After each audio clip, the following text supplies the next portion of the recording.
All right. So the buoyant force, this is the formula for it, right? The buoyant force is the weight of the displaced water, right? And if you're paying attention here, this density here, this is the density of the fluid. This is the volume of the fluid displaced. Density times volume is just mass. So really, this is just mg, right? Where this is the mass of the displaced water, right? And so, for example, if you displace 100 newtons of water, if the water weighs that much, the buoyant force up on you will be 100 newtons. Now, the reason for this, the short answer for why there's a buoyant force on something, right, is that as you go down in the water, the hydrostatic pressure, the rho GH, gets more and more. So here you've got less pressure on the top of this. This is like a cylinder or something under the water, right? There's less pressure there. There's more pressure here.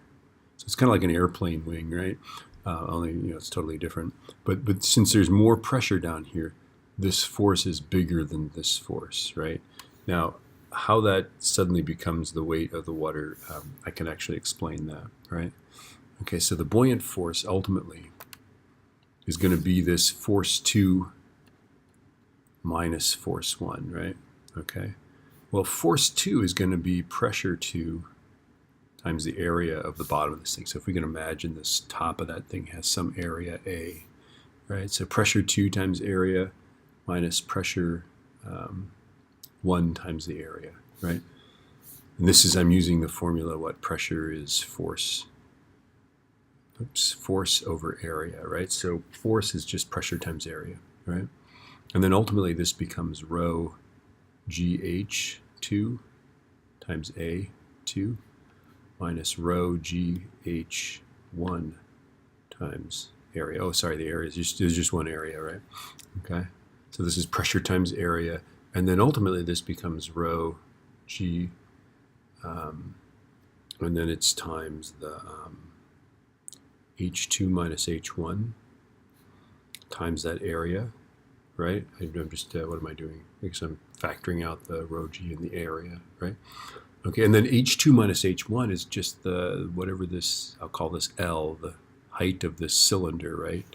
Okay, so this thing right here, this is actually just the volume of the cylinder.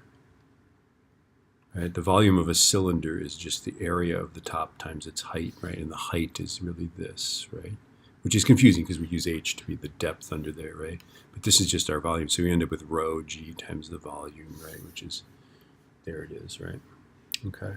So just understand that when you put something underwater, it's going to displace, it's going to displace some water, and the weight of that water will be a force that acts upward on it, okay? And sometimes you'll have, if the object sinks, right? If the object sits below the surface like this, like a piece of steel under the water, right? You're going to have a force of gravity down, but you're still going to have a buoyant force up, and so it'll appear to weigh a little bit less than it would above the water.